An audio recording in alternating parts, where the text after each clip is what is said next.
Hi friends, welcome to சகல்யாஸ் diaries. அங்கே இன்றைக்கி நம்ம சிக்கன் குழம்பு எப்படி வைக்கலான்னு பார்க்கலாம். நல்லா சின்ன வெங்காயம் எடுத்துக்கோங்க. நல்லா உரித்து கழுவி அதை வந்து ஒரு பாண்டில் போட்டு நல்லா சுத்தமாக கழுவிட்டு பாண்டில் போட்டு நல்லா வணக்கிடலாம். அதோட எண்ணெய் கொஞ்சம் விட்டு நல்லா வணக்கிடலாம். அதோட தக்காளி பழமும் போட்டு தக்காளி 3 பழம் எடுத்து நல்லா கழுவிட்டு கட் பண்ணி போட்டுக்கலாம். இப்போ நம்ம தக்காளி போட்டு நல்லா கொஞ்சம் நேரம் வணக்கிட்டு அதோட கல்பாசி 2 போட்டுக்கலாம். கொஞ்சமாக சோம்பு கொஞ்சம் போட்டுக்கலாம். இது ரெண்டுமே போட்டாக்கா நல்லா குழம்பு நல்லா வாசனையாக நல்லாயிருக்கும். அதுக்குள்ளே நம்ம இஞ்சி பூண்டு பேஸ்ட் ரெடி பண்ணிடலாம். பூண்டு நல்லா உரித்து கழுவி எடுத்து வச்சுட்டு இஞ்சியெல்லாம் அறுத்து போட்டுட்டு அதோட பட்டை லவங்கெல்லாம் போட்டு இப்போ நம்ம நல்லா நைஸாக அரைச்சிட்டு வந்துடலாம். நம்ம கறி வந்து இஞ்சி பூண்டு போட்டு தான் ஃபஸ்ட்டு வணக்குவோம். அதுக்காக தான் இது. பாருங்கள், போய் அரைச்சிட்டு வந்தாச்சு. அதுக்குள்ளே பாருங்கள், வெங்காயம் தக்காளி எல்லாம் நல்லா வணங்கியாச்சு. இது வந்து ஆறட்டும். ஆஃப் பண்ணிவிட்டு ஆற வச்சிடலாம். அதுக்குள்ளே பாருங்கள், தேங்காய் எடுத்து உடச்சி 2 முந்திரி போட்டு நல்லா நைஸாக அரைச்சிட்டு வந்துடலாம். இது அரைச்சாச்சு பாருங்கள். இப்போ வந்து வெங்காயம்லாம் நல்லா ஆறிடுச்சு இல்லைங்களா, வணக்கி வச்சது. அதை நம்ம வந்து இதில் கொட்டி நல்லா பேஸ்ட் மாதிரி அரைச்சிட்டு வந்துடலாம். அப்போ தான் நல்லா குழம்பு நம்மளுக்கு கொஞ்சம் திக்காக கிடைக்கும். அதுக்காக தான் இதெல்லாம் தனியாத்தூள் மிளகாத்தூள் எல்லாம் போட்டு இல்லை நம்ம வீட்டிலே அரைச்சது தான். அதெல்லாம் போட்டு அரைச்சிக்கலாம். காரம் வந்து உங்களுக்கு எவ்வளோ தேவையோ அவ்வளோ போட்டு அரைச்சிக்கோங்க. நான் எனக்கு வந்து 2 ஸ்பூன் போதும். நான் 2 ஸ்பூன் போட்டுக்கினேன். அதுக்குள்ளே நம்ம சிக்கன் குழம்புக்கு பரோட்டா செய்யலான்ட்டு நம்ம வீட்டிலேயே பரோட்டா செய்கிறோம்.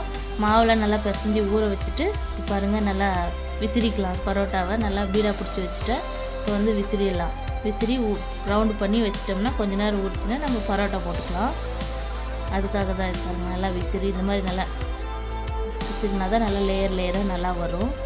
அதுக்காக தான் இப்படி விசிறது. விசிறி எடுத்து வச்சிடலாம். இப்போ நம்ம வந்து குழம்பு வச்சிடலாம். இப்போ வந்து பாருங்கள், மசாலாலாம் நைஸாக அரைச்சிட்டு வந்தாச்சு. பாருங்கள், இஞ்சி பூண்டு அரைச்சாச்சு, மசாலா அரைச்சாச்சு. இப்போ நம்ம குக்கர் வச்சு இது பண்ணி குழம்பு வச்சிடலாம். சிக்கன் பாருங்கள், இந்த மாதிரி சிக்கன் எடுத்துகிட்டு வந்தாங்க. இது வந்து நல்லா கழுவிடணும். நல்லா 2 டைம் நல்லா கழுவி எடுத்துட்டா தான் அதில் இருக்கிற அழுக்கெல்லாம் போயிட்டு நல்லாயிருக்கும். இந்த மாதிரி கழுவியாச்சு.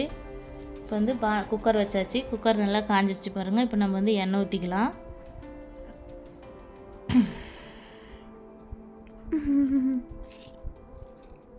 எண்ணெய் ஊற்றிட்டு பாருங்கள், இஞ்சி பூண்டு நல்லா போட்டு பேஸ்ட் போட்டு நல்லா வணக்கிடலாம். இஞ்சி பூண்டு பச்சை வாசனை போயிட்டுக்கு முன்னாடி நம்ம அதுக்கப்புறமா சிக்கன் போட்டுக்கலாம். சிக்கன் போட்டு நல்லா வணக்கிடலாம். அதோடு நம்ம வந்து இப்போ உப்பு கொஞ்சம் போட்டுக்கலாம். கறிக்கு நல்லா உப்பு வரைக்கும் உப்பு மஞ்சள்தூளும் போட்டு நல்லா வணக்கிடலாம். பாருங்கள், நல்லா வணக்கியாச்சு. இப்போ வந்து மசாலா அரைச்சிட்டு வந்தோம் இல்லைங்களா, அந்த மசாலா ஊற்றி நல்லா இந்த மாதிரி கலக்கிடலாம். பாருங்கள், அந்த மசாலா ராஸ்மெல் எல்லாம் போயிடுச்சுன்னா அதுக்கப்புறம் நல்லா தண்ணி ஊற்றி உங்களுக்கு எவ்வளோ தேவையோ அவ்வளோ பார்த்துட்டு உப்பு காரெல்லாம் கரெக்டாக இருக்கான்னு பார்த்துட்டு இப்போ வந்து நம்ம மூடி வச்சிடலாம். கொத்தமல்லி தழை போட்டுக்கோங்க. நான் போடல, நீங்கள் போட்டுக்கோங்க. பாருங்கள், குழம்பு நல்லா விசில் வந்து வெந்துடுச்சு பாருங்கள். தேங்க்ஸ் ஃபார் யூ வாட்சிங்.